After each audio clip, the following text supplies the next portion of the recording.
amazing Australians and the story of their lives. You're tuned to Lots to Chat About with Rosemary Peterswald. Hello, listeners, and welcome. My guest today is someone familiar to many of you, the wonderful Reggie Bird Sorensen, who not only won Big Brother once, but twice. She's the only contestant to ever win Big Brother twice. But Reggie has not only achieved this incredible feat, she has also had to overcome many adversaries in life.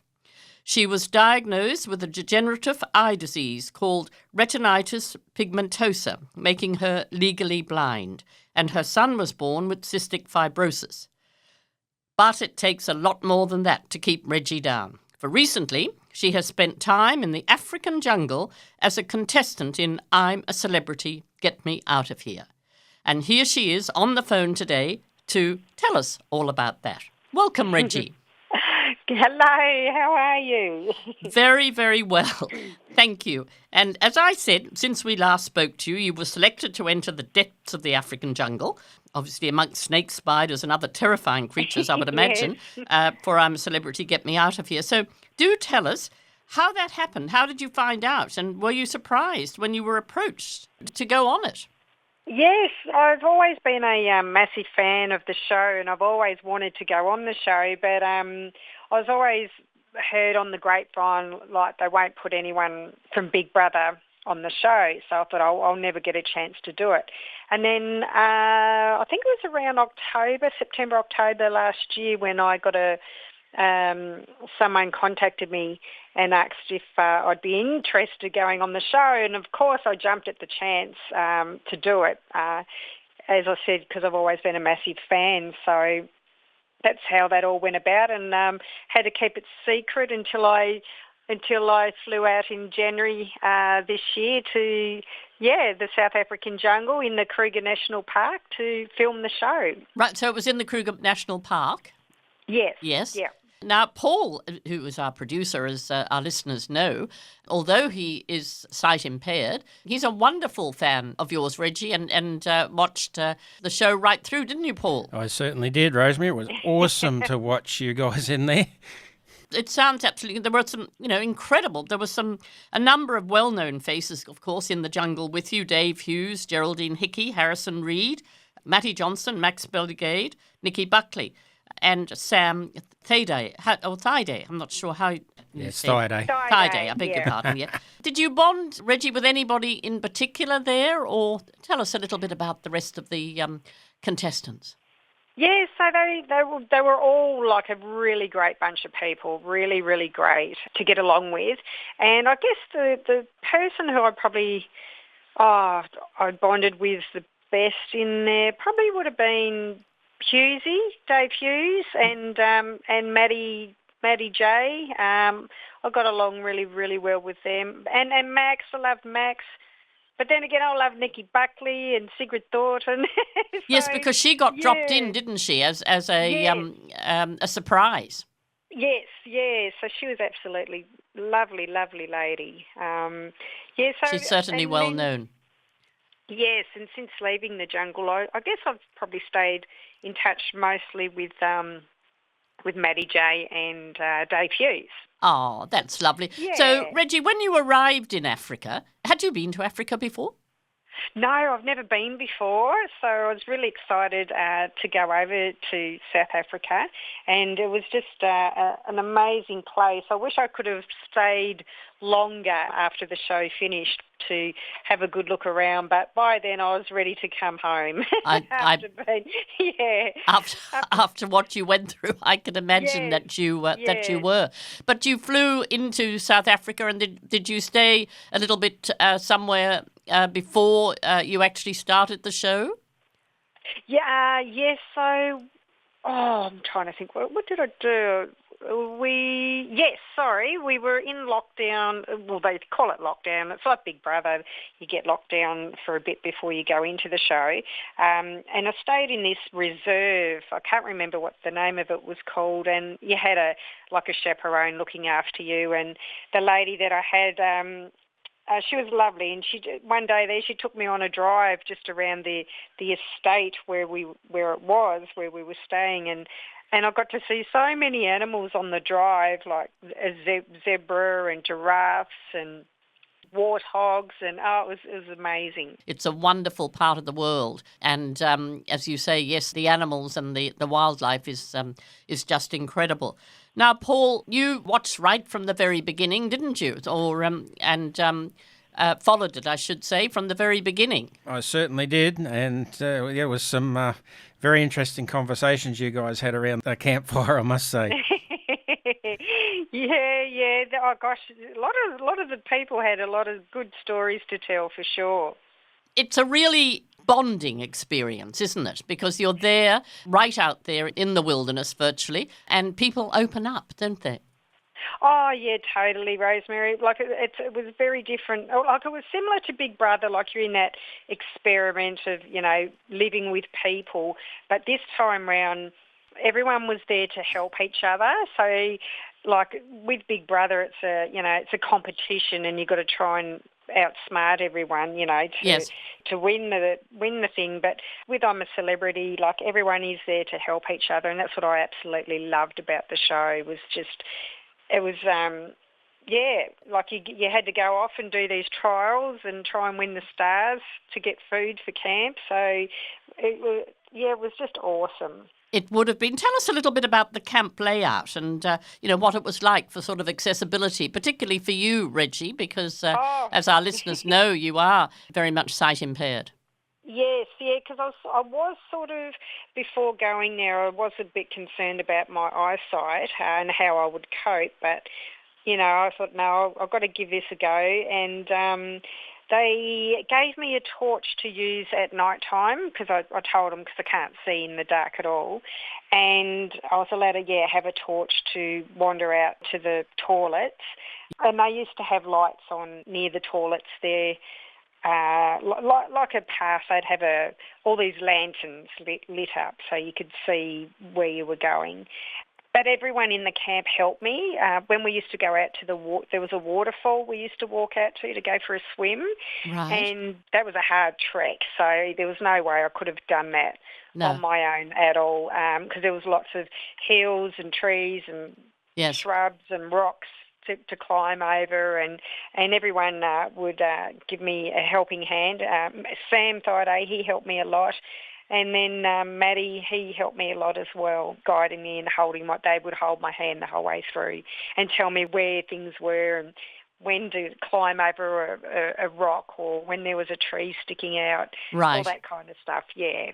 Oh, that's a wonderful sense of comradeship there. Had you ever met Julia Morris or Robert Irwin before? No, excuse me, I got a frog in my throat. I think I may have met, I can't remember if I met Julia at the Logies 1 year, but I've never met Robert Irwin, and he was just like, those two together work so well together, and he's such a lovely, lovely guy. He's slotted into that role from Dr. Chris Brown, who used to be the host. He's taken over that role so well. He's done a great job. He's done a wonderful career for him so far, hasn't he? Taking over from his father. Inventing his own career. I think I saw him modelling Bond's underwear the other day. Yes, the underwear. So he broke the internet with that. He's definitely got everyone. Everyone's talking about him at the moment after doing those undies ads. He's done really well. Tell us about when people get evicted, because, there were 5 celebrities, weren't they, up for eviction and all the others saved, but that must be it must be terrifying, is it? And wondering whether you're going to be one or who is or why somebody got evicted. Yeah, because, when they come in, they would say who it might be. Yes. And then you're like, oh dear. And then someone goes. So, because when Samantha went, I had a feeling she was the first one to leave the camp, so I had a feeling she was going to go. It's just weird. I think after doing 2 Big Brothers, you sort of get, you get this sense of who you think's going to go. Right. And there you were, right at the very end, Reggie. Yes, runner-up. Yes, runner-up. So Sam, I had a feeling Sam would win it though. When we were in the camp, we sort of knew that he would win it. Yeah. Right. Yeah. You get the feeling that Yes. that might happen. What did your family think about you suddenly taking off into the wild like that? Oh, the kids were excited. Like, they were really, really happy for me. But they were saying, Mum, how are you going to do this? Because I'm absolutely petrified of heights. And Yes. I can't stand snakes and spiders and bugs. So, honestly, Rosemary, I couldn't sleep properly for months. No, from the day that I got asked. And even when I was in the camp, I could not sleep properly in there because of a night time. Because you could hear all the animals and creatures in the bushes, and I was always paranoid something was going to come and get me. And Were you in an enclosed room or open to the No. elements? Or yeah, like it's all open. Any animal could come in there. into your room? Yeah, like it's all it's all Right. open. Yes, into the camp. Yeah, Yeah. But they have workers who you don't see hiding, behind in the bushes and stuff to make sure we're all kept safe. Right. Yeah. Oh, well, yeah. that's a relief. Now, tell us about the BMW that you won. Oh, yes, that story. And how? Yes. Yes. Oh, yes, well, that's when I was living in Melbourne and I was looking after, I was looking after my mate Ben, who was in my first big brother. His parents went away travelling and they needed someone to look after their unit. And so I looked after their unit for 3 months. And and they lived near the casino, and I went for a walk one day and I popped into the casino and I was playing on the pokie machines and I ended up winning, I think it was like $1,000 on this pokie machine. But I sat there and I was playing it, and then all of a sudden the screen went blank and I thought, oh no, the machine's broken. And then these security guys come over and said, do you know what's just happened? And I said, yeah, the machine's broken. And then they said, no, you just won that BMW that's sitting in the foyer there. And I just couldn't believe it. Yeah, I couldn't believe it. I thought, oh my goodness, of all the people that, Yes. were in that place, I happened to win this car. How Yeah. incredible. Now, but going from a BMW, Reggie, to you had a trip to the supermarket and you were involved in a hit and run then, weren't you? Yeah, so I'm actually at the moment in a lot of pain because I just had to have an operation on my knee. As a result of that? Yes. Oh. So that's what the surgeon reckons it's come down to. I was in Woolworths and this old fella on it was a big mobility scooter, and I was walking to the 12-item or less aisle, and he's come down the aisle and took me out to my side because I've got no peripheral vision. Right. So, and I had my cane. I was walking along. He would have clearly seen me with my cane.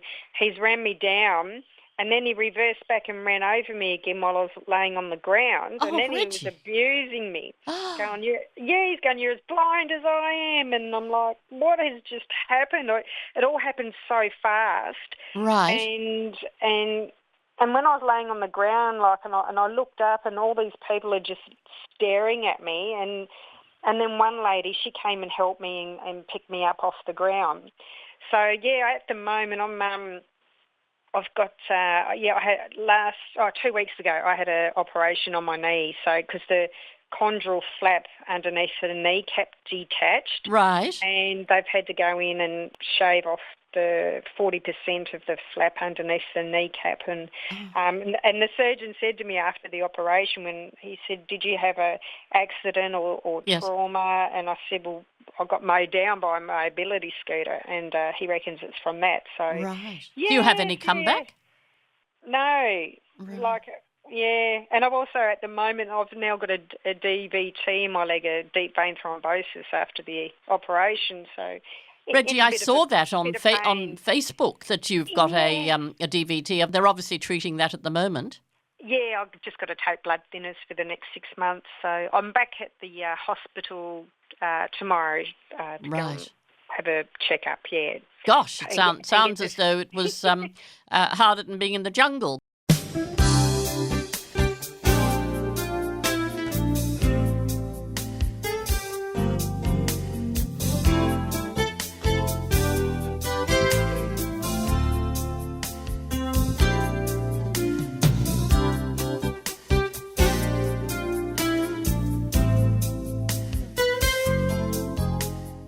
You're listening to Lots to Chat About. I'm Rosemary Peterswald, and my wonderful guest today is Reggie Bird Sorensen, who not only won Big Brother once but twice and was also runner-up in I'm a Celebrity, Get Me Out of Here.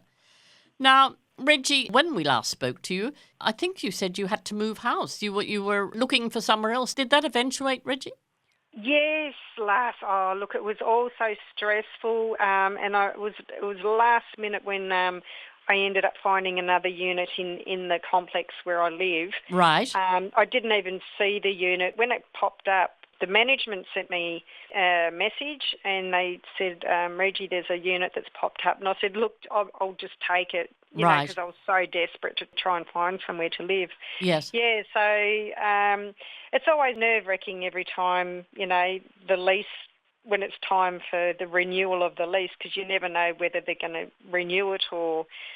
It is. It's a worrying time. There's absolutely no doubt for you and your family.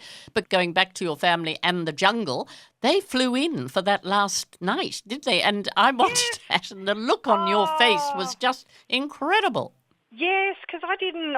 they tricked us, because that day me, Sam and Maddie were told that we had to do like a photographer was coming in to take photos of us being in the last three. Yes. So I was sitting down by the creek and just sitting there, and they're going, yep, the photographer will be here soon. He's just finishing up with Sam. And then next thing, Mia and my daughter and then my sister Anita walked in, but I didn't recognise Mia when she tapped me on the shoulder. It took me, I reckon about 5 seconds to register that it was my daughter. It was a really bizarre moment, and it was weird because I was staring right at her and I just didn't realise it was her. But no, it was awesome for them to come in and surprise me. It was just beautiful. It was wonderful. As I say, the look on your face was absolutely priceless when you saw them there. And what an adventure for them as well.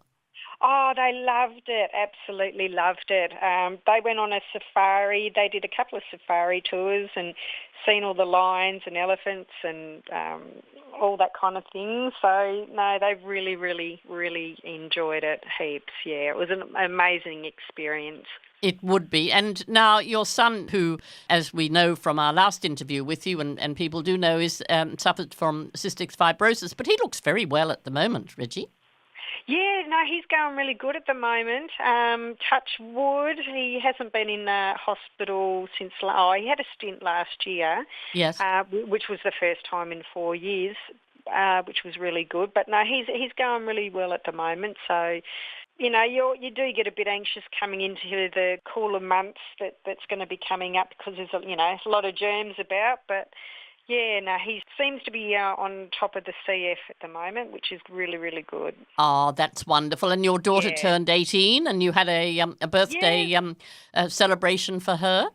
Yeah, Mia turned 18 and she's driving now, which is really it's exciting, but it's also it's scary too, isn't it? Yeah, it's scary because you worry every time, she gets in the car, you just worry about having an accident. It's really scary. So, but she works down at the Marriott in Surface there. Yeah, yes. So she loves it. She works in the pool bar area, so she really enjoys working there. Oh, that's terrific. And Reggie, you get back to Tasmania a little bit now? At all? Your parents are still there, I think, aren't they? Yeah, Mum and Dad I went down to see them just before Cyclone Alfred hit. So, right. Oh, because I was meant to go down there for a week, and I was only there. I flew in I think it was on the Sunday. Then on the Monday, all this cyclone thing was coming on the news, and I thought, oh my goodness, I need to get back to Queensland. And then I flew back on the Tuesday, and then that's when they closed the airports on the Thursday. So I was lucky to get back when I did, but. Yeah, yes. I will. Once my leg's all healed up, I'll make a trip back down to go and... They must be very proud of what you've achieved there, Reggie. Do they watch I'm a Celebrity I bet they Yeah, did. they ended up watching it. Yeah. Like Mum and Dad don't watch reality TV, but Except they when watch you're in that. it. Yeah, except when I'm in it. Yeah. Oh, how lovely. Now, Paul, you were going to ask Reggie a little bit about the hot tub trial, Yeah, weren't you? I was watching when you were in that hot tub with all that stuff in it on was it last night, I think? Oh, that was disgusting. Oh my goodness, it was It was so horrible.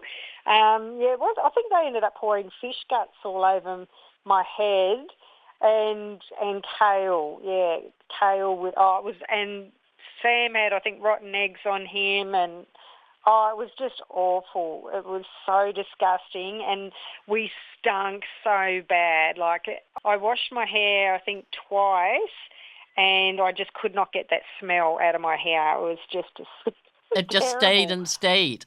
Yes, yeah. So they had to, I think we had to throw our clothes out because they were rotten. They couldn't even attempt to get the smell out of them. It was terrible. Well, I can imagine it would have been just awful. Paul, you also wanted to ask Reggie about her dance moves, didn't you? Yes, I did see that you and Sam were doing some dancing at some stage. Yeah, we had one of that. We had a challenge, a little task. I think it was when I don't know if it was the one. Oh no, that was the music one when we had headphones on. But there was one there. The Reggie show us how you dance. So I was doing my little dance moves. Which was funny, but there's a lot of stuff you don't see as well. But they put it together really well, though. The whole show was cut together really good. Were you allowed to take your phones and video some of it? I think you did, because I think I saw on Facebook where you showed some of your own personal videos from there. The only videos that I could take was before going into the show. Oh, that's right, yeah. Yes, and then after, my sister, she had a phone. I think she took a couple of photos at the finale.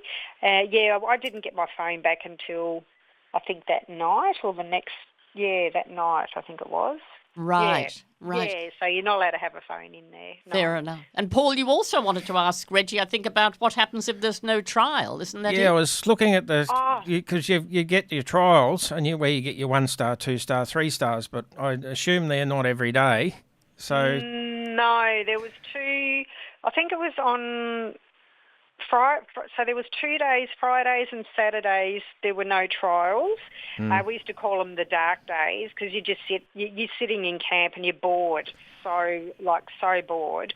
And on the Thursday, it was always like pressure to get a lot of stars, because whatever stars we got on the Thursday was the amount of food that we had to eat on the weekend. Oh, that was the question I was going to ask, was whether you get the 10 stars when you're not doing trials, but obviously no. Yeah, so say if you only won 1 star on the Thursday, you only got a 1 star meal to last all weekend. So, and that was no. Yeah. Did you lose weight, Reggie? Yeah, not much though, Rosemary. Well, you don't need to. I only lost 5 kilos, so that wasn't much. And I think it might have been Sam. He lost about 12 kilos. Right. Yeah, he lost a lot. But all the campmates, they all love their food. Like, I'm not a very big eater, so I didn't suffer as much as the rest of the guys did, because they were just starving all the time in there. Because the rice and the beans were just, by the end of it, you just... Had enough. I had enough. Even now, since I've been out of the jungle, I can't even bring myself to eat rice, and I love rice. Yeah. And I've been avoiding rice. Yeah, it's hard to think of eating it again. Yeah. But you do some cooking, Reggie. You do some cooking on your social media, don't you? Yeah, I love cooking, and I'm really. Oh, gosh, I can't wait. Once I'm better and this leg's all better, I'll be back in the kitchen doing my little cooking videos. I just haven't felt up to doing it at the moment, because I can't stand up for very long either. So, but once I'm better, I'll be back cooking. I'm looking forward to doing it. Yeah. How terrific! So, Reggie, what happens now? What happened to Sam? He won. So, what opens up for him, and then for you as runner-up? Are there other opportunities, do you think, that come up, or that's sort of it? Yeah, so sometimes these shows are funny. Like when you're hot, and then all of a sudden it all disappears. So, Yes. I've had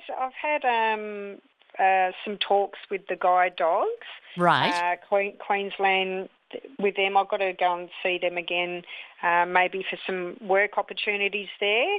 Yes. And also, I've been asked to start up a podcast, but I'm just waiting till my health's back on track, and then I'll probably be looking at doing a podcast as well. Right. Actually, it was yeah. interesting because I've spoken to, a few people with sight impairment and other things that are, sort of stopping them being able to get out into the workforce. And one of the things that came up is that there's so many boards and, people on boards that are supposedly looking after people that need looking after.